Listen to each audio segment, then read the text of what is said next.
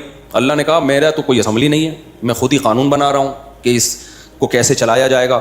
تو اللہ میاں نے اپنے آپ کو پابند کیا سب سے پہلے کہ میں جو قانون سازی کروں گا, جو میرے بندوں سے معاملات ہوں گے, مخلوق سے معاملات ہوں گے, وہ اس اصول کے تحت ہوں گے. وہ اصول اللہ نے کیا لکھا؟ سبقت رحمتی غضبی, میری رحمت میرے غصے پر غالب رہے گی. کیا مزہ آ گیا کہ نہیں آ گیا؟ اللہ نے یہ نہیں لکھا, اگر لکھ دیتے مجھے غصہ ہی نہیں آئے گا تو پھر سب کچھ ہمارے لیے حلال ہو جاتا. نہ قوم عاد تباہ ہوتی, نہ قوم سمود تباہ ہوتی, قوم لوط ابھی تک چل رہی ہوتی, اللہ بچائے. اس قانون کی ہمیں ضرورت ہی نہیں ہوتی کینسل کرانے کی. کیا خیال ہے؟ تو پھر تو سارے جرائم ہوتے, کوئی سزا ہی نہیں ہوتی. تو اللہ نے یہ نہیں کہا. پھر اللہ یہ بھی کہہ سکتے تھے کہ میرا غصہ میری رحمت پہ غالب ہوگا. رحمت بھی ہوگی, غصہ بھی ہوگا, لیکن غصہ زیادہ ہوگا, رحمت کم. تو بھی ہمارا پروگرام برباد ہو چکا ہوتا, کیونکہ کوئی نہ کوئی غلطی تو ہر ایک سے ہوتی ہے. تو اللہ کو اس پہ غصہ آتا, اللہ کو سزا تھوڑی سی بھی دے دیتا نا اللہ تعالیٰ, تو وہ تھوڑی سی بھی ہمارے لیے عبرت کے لیے کافی ہو جاتی. تو اللہ نے کہا کہ نہ میری رحمت ہمیشہ میرے غصے سے کہاں رہے گی؟ آگے آگے. غصہ اصل نہیں ہے, اصل اللہ کی رحمت ہے. غصہ جب آئے گا جب کوئی بہت زیادہ اللہ کے حکام کو توڑ کر اس کو غضب دلائے. تو اس کے اللہ نے اصول کیا رکھے دیکھو. اللہ نے کہا اگر کسی سے گناہ ہو جاتا ہے فوراً عذاب نہیں آئے گا, توبہ کا اس کو موقع دیا جائے گا. تو اس کا مطلب رحمت غصے پہ غالب ہے کہ نہیں ہے؟ پھر اگر دوبارہ ہو گیا, دوبارہ چانس دوں گا اس کو. تیسری دفعہ ہو گیا تو تیسری دفعہ چانس دوں گا. چوتھی دفعہ ہو گیا, بولو نا, چوتھی دفعہ چانس. پانچویں دفعہ گناہ ہو گیا, پانچویں دفعہ چانس. حدیث میں آتا ہے نا, ایک شخص نے ایک بندے کو قتل کیا, اللہ نے چانس دیا توبہ کر لے. اس نے دوبارہ قتل کیا, اللہ نے چانس دیا توبہ کر لے, نہیں کی توبہ. تیسرا بندہ قتل کیا, اللہ نے چانس دیا اب توبہ کر لے, اس نے کہا, اس نے نہیں کی توبہ. چوتھا, پانچواں, کتنے مار دیے؟ 99. 99 کے بعد اس کو خیال آیا کہ یہ تھوڑا سا مناسب کام مجھ سے تھوڑا نامناسب چل رہی, اللہ کو کیا منہ دکھاؤں گا. ایسا نہ ہو کہ آپ میں سے بھی کوئی کہے کہ چلو کرتے رہو, آخر میں توبہ کریں گے. ہزاروں میں ایک آدمی ہوتا ہے جس کو اتنے جرائم کرنے کے بعد توبہ کا خیال آئے, ورنہ 99% کو توبہ کا خیال نہیں آتا. اس لیے شروع میں ہی بچ جاؤ, شروع میں ہی بچ جاؤ. گناہ کر کے توبہ بڑا مشکل کام ہے, گناہ سے بچنا آسان ہے, کر کے توبہ کرنا مشکل ہے, کیونکہ لت پڑ جاتی ہے اس گناہ کی. دیکھو جو شراب نہیں پیتے بچے ہوئے ہیں, آسان ہے نا, پی کے چھوڑنا آسان ہے, مشکل ہے, مشکل ہے. تو 99 کے بعد اس کو خیال آیا, پھر 100 مار دیے, پھر خیال آیا. تو یہ اللہ کی رحمت ہے, 100 کے بعد جب توبہ کی ہے تو اللہ نے 100 کے 100 قتل معاف کر دی. تو رحمت غصے پہ غالب ہے یا نہیں ہے؟ لیکن اللہ نے کہا کہ اگر موت کا وقت آ گیا نا تیرا اور اب تو توبہ کر رہا ہے, اب معاف نہیں, کیونکہ اب بھی اگر معافی کا آپشن ہو پھر تو سارے کریں گے. تو پھر غضب, پھر اس کا مطلب اللہ میں غضب ہے ہی نہیں. تو اللہ نے ایک شک جو لکھی تھی وہ یہ نہیں لکھی تھی کہ میں ہمیشہ رحم ہی کروں گا, غصہ نہیں کروں گا. اس میں غصے کا تذکرہ تھا, لیکن کہا کہ رحمت غصے پر غالب رہے گی. تو اب اگر کوئی موت کے وقت توبہ کرتا ہے, کیونکہ موت کے وقت تو عالم برزخ نظر آنا شروع ہو جاتا ہے, فرشتے اور عذاب آنکھوں سے دیکھنا شروع کر دیتا ہے. دیکھنے کے بعد تو فرعون بھی ایمان لے آیا تھا بھائی. ہزاروں بچوں کا قاتل 20 دفعہ سمجھایا گیا, موسیٰ کلیم اللہ کو بھیجا گیا, اتنے بڑے پیغمبر کو معجزے دکھائے گئے, سب کچھ, اس کی کھوپڑی میں بات نہیں آئی. بتایا گیا اب بھی توبہ کر لے. آخری چانس دیا گیا کہ بھائی سمندر میں راستے بن رہے ہیں پانی میں, کیسا معجزہ, بنی اسرائیل وہاں سے گزر رہے ہیں, سمندر پھٹ گیا ان کے لیے, کتنا بڑا معجزہ دیکھا نا. وہاں بھی اگر توبہ کر لیتا تو اللہ معاف کر دیتا. کتنا بڑا اللہ نے اس کو آپشن دیا. اس کمبخت کو پھر بھی خیال نہیں آیا, اپنی فوجیں لے کے اسی راستوں میں اتر گیا جو کس کے لیے بنے تھے, بنی اسرائیل کے لیے. ابے بھائی یہ تو اس کے لیے اللہ نے تمہارے سامنے بنائے ہیں, ورنہ پانی ایسے کہاں پھٹتا ہے. دماغ کیا ہو گیا تھا خراب, اترا ہے اور پانی اللہ نے جوڑ دیا. یہ نہیں سدھرے گا. جیسے میں 4 شادیوں پہ بیان نہیں چھوڑوں گا نا, تو ہم تو غلط بات پہ تو نہیں اڑے ہوئے نا, صحیح بات پہ اڑے ہوئے. لیکن فرعون کس پہ اڑ گیا تھا؟ غلط پہ. تو فرشتوں نے بول دیا یہ نہیں سدھرے گا, یہ نہیں. اور واقعی جو برے لوگ ہوتے ہیں ایک حد تک جانے کے بعد پھر ان میں سدھرنے کا چانس ختم. اللہ تو توبہ کے لیے ہر وقت تیار بیٹھا ہے, لیکن پھر بندے کا چانس ختم, بندہ کرتا نہیں ہے توبہ. تو پھر کیا ہوا ہے, اللہ نے سمندر کو ملا دیا. جب ملایا ہے تو فرعون کا جب پانی حلق میں جانا شروع ہوا, فرعون نے کیا کہا, آمنت انہ لا الہ الا الذی آمنت بہ بنو اسرائیل. ہمارے استاد جب اس آیت کا ترجمہ کرتے, ہمیں جب قرآن ہم پڑھا رہے تھے نا ہمیں قرآن مدرسے میں, تو وہ اس آیت کے بڑا مزہ لے کے ترجمہ کرتے تھے.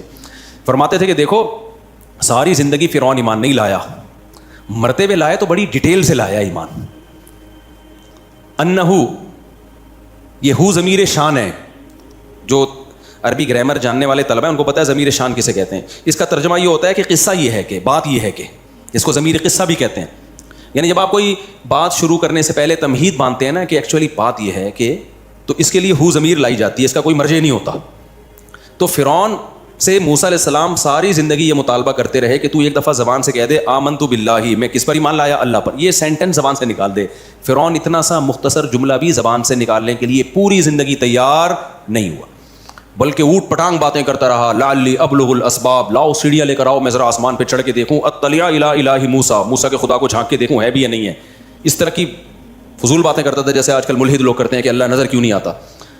ساری زندگی اوٹ پٹانگ باتیں کرتا رہا, اور جب پانی منہ میں جانے لگا ہے, اس کو پتہ چلا اب ہم گئے, تو کیا کہتا ہے, آمنت انہ, میں ایمان لایا. بات نہیں, ایک اور جگہ کا انہ, وہ آیت میرے ذہن سے نکل رہی ہے اس وقت, کہ آمنت انہ لا الہ الا الذی آمنت بہ بنو اسرائیل, میں ایمان لایا اس بات پر, انہ کہ بات یہ ہے کہ اس اللہ کے سوا کوئی معبود نہیں ہے جس پر بنی اسرائیل ایمان لے کر آئے ہیں. تو اس سے پہلے اس نے ضمیر شان لا کے پوری تمہید باندھی ہے کہ بات یہ ہے کہ, ٹھیک ہے نا. تو ہمارے استاد فرمایا کرتے تھے کہ گویا فرعون بزبان حال یہ کہہ رہا تھا فرشتوں کو, بھائی ایک منٹ ذرا ٹھہرو, بات تو سنو, ٹھیک ہے نا. بات یہ ہے کہ ایکچولی بات یہ ہے. اس کی مثال ہے جب ہم کسی چور کو پکڑ کے چترول لگاتے ہیں نا, رنگے ہاتھوں پکڑا گیا ہو, تو وہ یہ نہیں کہتا میں چور نہیں ہوں, اس کو پتا ہے یہ تو رنگے ہاتھوں چوری کرتے ہوئے پکڑا گیا ہے. تو وہ کیا کہتا ہے, بھائی بات یہ ہے کہ بات تو سنو یار, یعنی تم کچھ تھوڑے ٹائم کے لیے رکو گے تو میں آگے ایکسپلین کروں گا. تو یہ بات یہ ہے کہ مطلب یہ ہوتا ہے بات آگے آ رہی ہے تو مجھے مارو نہیں, پہلے ذرا میری بات سنو. پھر وہ آگے کوئی بھی کہانی بنا رہا ہوتا ہے کہ ٹھیک ہے میں نے یہ چیز اٹھائی ہے لیکن ایکچولی ہوا یہ تھا, یہ کچھ بھی کس سے سنائے گا نا آگے. لیکن وہ جو بات شروع کرتا ہے وہ کس سے کرتا ہے, بھائی بات یہ ہے کہ بات تو سنو. بات تو جیسے گھر میں جھگڑا ہو رہا ہوتا ہے نا, آپ کہتے ہیں بات تو سنو, ریلیکس. Are you relaxing.